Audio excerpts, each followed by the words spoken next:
Hello, this is Phil from STS Classic Motorcycles, and I'm going to do a walk around and kind of go over the machine so you can really see it up close and evaluate it as though you were looking at it, because this is just a remarkable machine. I go over the history of the restoration. I go over the history of the originality of the bike prior to the restoration.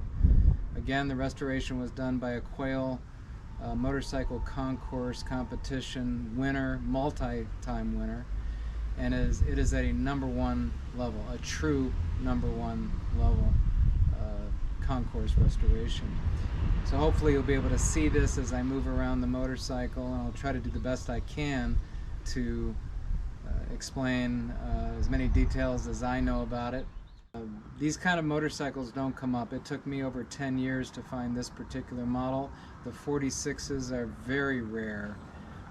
You don't even see them maybe once every several years, and you're not going to see them in this condition with the documentation, the provenance, the quality of the restoration, the originality of the machine that it was restored from. All of that has been documented pictorially and will be available on our website as well as on the Bring a Trailer website. So thank you for your attention, and I'll start the walk around. Okay, hello everybody. It's Phil at STS Classics, and as promised, I'm doing a walk around video, not only for our website but also for the auction at Bring a Trailer, BAT. Coming up soon. Today is May 23rd, 2026. So here's the motorcycle. Once again, there are two ways to do a restoration on a motorcycle. You can start with a box of parts, a few parts here and there, and just get another tank, maybe some fenders, maybe questionable as to whether they're the right year or not, and but this one, another way to do it is the best way, which is take an all original Survivor, every nut and bolt original to the machine, and start with that. The purist will say maybe not, you shouldn't do that, but that's what was done to this motorcycle. All original bike, restored to a concourse #1 level restoration, every nut and bolt restored. So 1946 they went to the hydraulic front telescopic forks here, as opposed to the girder, which makes it eminently more rideable, breakable, handling, steadiness, stability. It's just a quantum leap forward. And this just look at the beautifully elegant fenders with their slight lip, a raised section throughout the center of it, and how everything just flows. The whole bike flows from front to back like waves. A wave of the front fender, the smooth roundness of the tank, and then onto the rear fender, which has the same pattern with this raised section that is beautifully hand pinstriped, and it just flows all the way to the rear, so that the total effect is that it looks fast standing still, hence the Speed Twin cylinder 500cc engine designed by Edward Turner, as I reviewed in part 1 in the history. So going back to the front here, you have the what the Brits with their dry humor call a pedestrian slicer or pedestrian cutter, but that was required for licensing in Britain at the time. It's got a front drum brake, of course, and the wheels are beautifully chromed as part of the quality of the restoration. The spokes are not chrome, they're properly plated, and just every detail of this hub with the spokes and just the perfection of it. The brake arm, the braking stanchion there, and the tube that contains the brake wire. You have the actual, you can raise this up on this center stand or front stand, I guess you would call it. Again, all the fasteners are correct and in wonderful restored condition. Here's the triple clamp and the neck. You can see how nice that frame is. It's not all there's no dings or dents, and what I was told by the restorer is that it came in this condition, and that's what made this such a nice restoration project. The insides are painted just as nicely as the outside. One of the other technical change of significance was a splitting of the mag dyno, which is a combination of magneto and the generator. Underneath there, how nice everything is.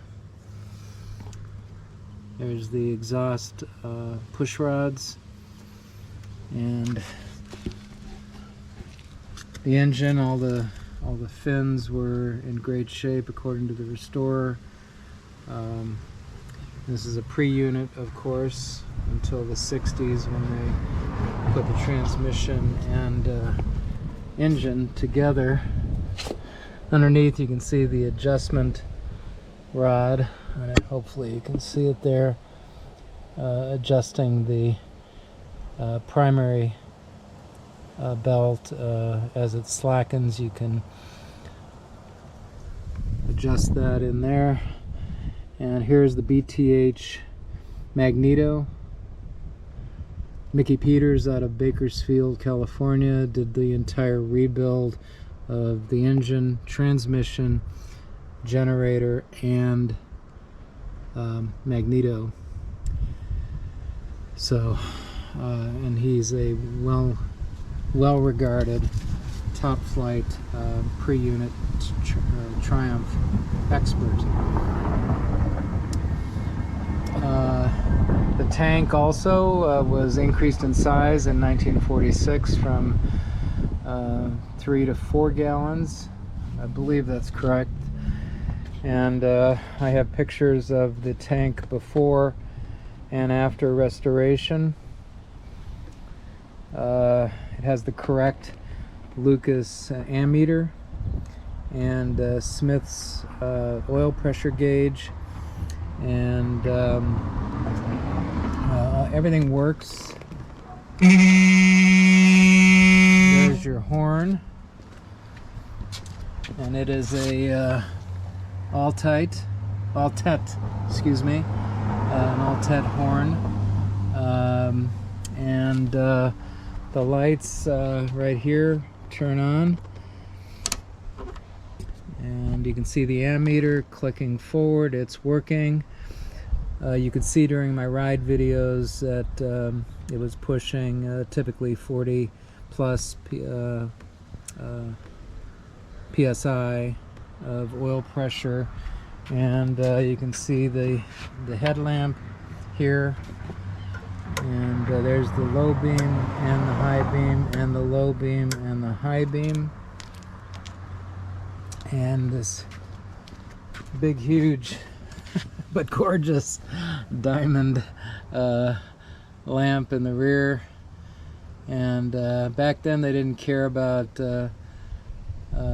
actually having a light switch, as long as you could just see the light. It wasn't until some years later that they said, hey, you gotta put a little switch in there and show people in the back that you're hitting the brake. So that's that. This is a little service lamp here that you can pull out, and frankly I'm not going to pull it out right now, but that service lamp was is so you could actually see what you're doing if you're in the middle of the night you needed to change a tire or something. This is a Smith's chronometric, beautiful chronometric speedometer, odometer, tripometer. Currently 220 miles. When I bought it, the restorer had broken it in with about 20 miles on it. I think it was 19 and change.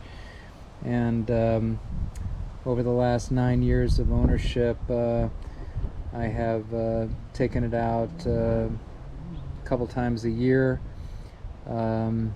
sometimes to Antique Motorcycle Club events, and put it around a little bit here and there just to keep everything lubricated. But this was all restored and is in perfect shape.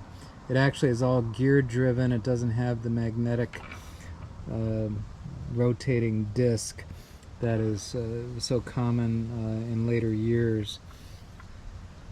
You can see that number on the triple clamp right there. I believe that's just a part number. The frame number, which I had to, it's a little too dark here, but you can kind of see it there a little bit. I did take a picture of it for the gallery, and that can be seen in the gallery. So just a visualization of everything here. You can see that everything is pristine. The even the engine cases were not hyper polished. One could do that with a little aluminum or metal polish, but this is really the factory type finish, and you can see the excellent condition of the outer primary screws. The Lucas, I put a new battery in here, 6 volt.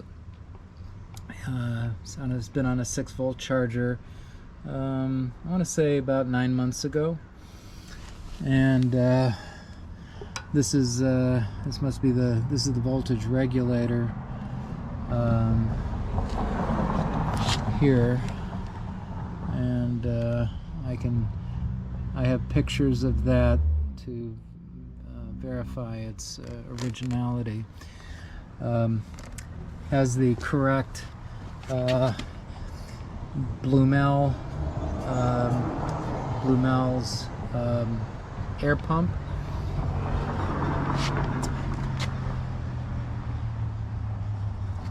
All of the rubber, it was starting to get, just from age alone, kind of some minor changes in texture, and so I replaced all of the rubber here within the last 2 months. So new foot pegs, the handlebar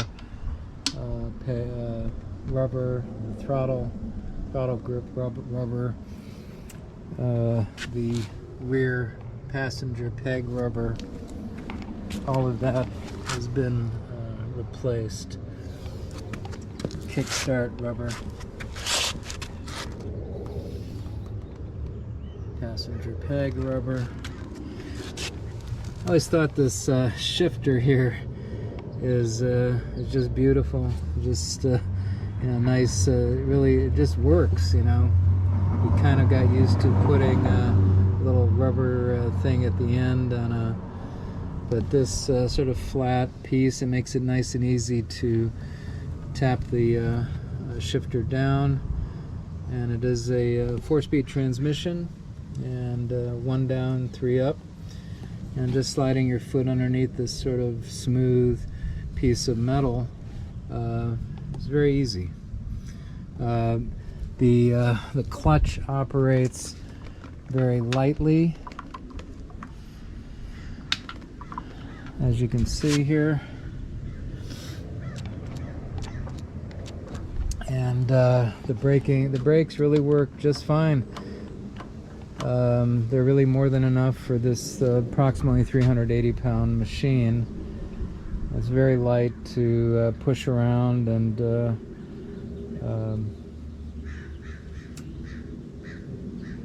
so no problems there. I did drain all the gas out of the carburetor, and the gas tank. I will get a picture, or actually I already did get a picture of the inside of the tank, but it's pristine. I can't really lay this back. I don't want to lay it all the way back, but perhaps you can see that metal. The restorer used effectively a POR 15 type sealant that is clear, and so the tank is pristine. Top bolts on the telescopic forks are just beautiful. So that is the horn and the high-low switch. This is the kill switch.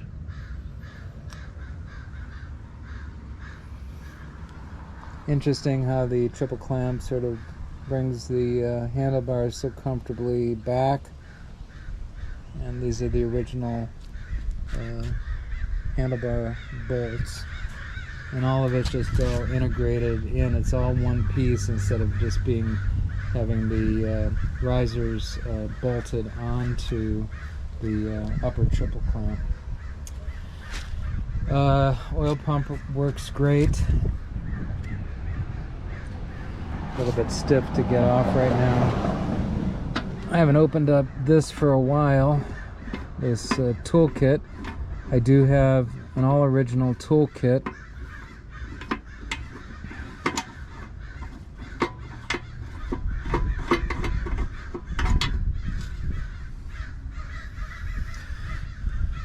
Clean and perfect.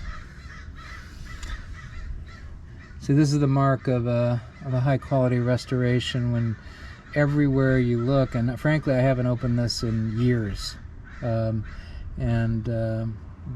everything is attended to. It's not left scratched or in any way anything but perfect.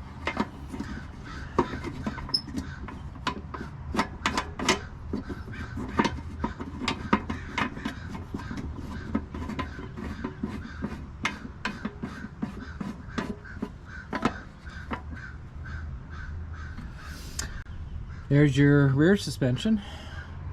One of the beauties of not having a rear suspension is you get this kind of beautiful line that goes all the way from the steering neck, the headstock neck, all the way back to the rear axle.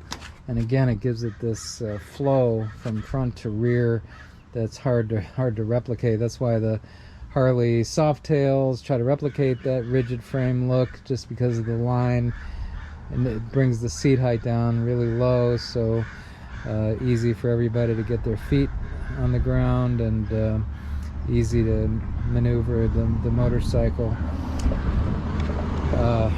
The rear wheel, like the front, has all perfect plated spokes. The rear brake hub and its bolts are all the original type, and just in great shape. These are Avon Speedmaster tires, and they're still in very good condition, at least for another few years, front and rear.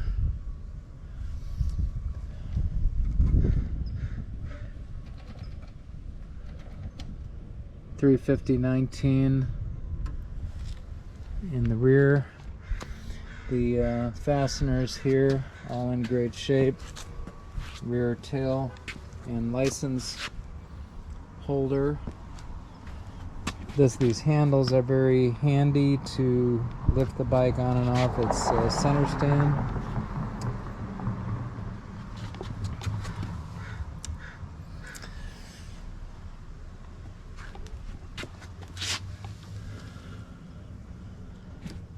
Let's see, maybe I can get underneath the tank. Hopefully that looks as good as it did here a few months ago when we detailed this. Intake manifold. That's all they came with, was this little velocity stack. Not much protection, but one could put some kind of mesh system that screws in there. Here's the right side under of the tank.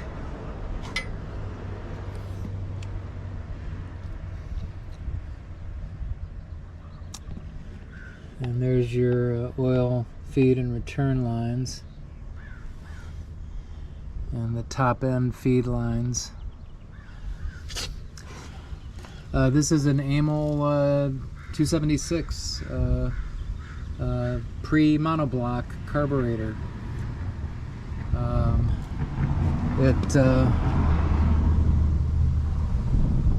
It runs great. We actually, when I first had the motorcycle and was doing a further break-in, it was running perfectly. Then some of the jets got a little blocked up after it sat for 4 or 5 months, and we took the whole carburetor apart and comprehensively cleaned it ultrasonically and in every way, and put it back together, and it runs perfectly, as you can see from the running video now. The seat is the correct Lisette, and it's really comfortable. Nice broad seat. You sit there and it does a great job just making it comfortable. It's got all the correct, and it's a brand new, the wiring harness is not the original wiring harness. I don't think you'd want 80-year-old wires moving your electricity around, but this is a British-made reproduction that is correct for this year, with the correct outer wrapping and design on the electrics. So, and that, my friends, is the walk-around video for this Triumph Speed Twin.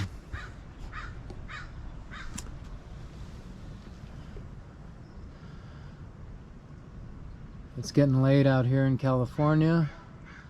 The sun is starting to come down, but I think hopefully we've given you a good close-up view to assist you in evaluating the quality of this machine. And I think you would agree that it would be appropriate, which one of these was on loan to the Guggenheim Museum in the late 1990s. I think it was 98, if I'm not mistaken, when they had the Art of the Motorcycle, and this was prominently featured in tracking the evolution of motorcycles from the late 19th century to the current day. But as I said, when two of the most knowledgeable and prominent commentators on motorcycles and motorcycle history, the editor-in-chief Mark Hoyer and the technical editor Kevin Cameron, on their recent podcast here just a few weeks ago, and I think in the early part of May, what makes a motorcycle beautiful, what motorcycles are beautiful. They wrote a list, and Mark Hoyer said number one on his list was the late 30s, early 40s, or mid 40s. I think he used the word 40-ish speed twins, and from Triumph, and I agree. So go to STS Classics. We'll be posting links to these videos. They'll be on YouTube and upcoming availability on Bring a Trailer. Whoever wins the auction is going to be getting an absolutely wonderful machine, fully documented, and I hope it goes to a good home. Thank you.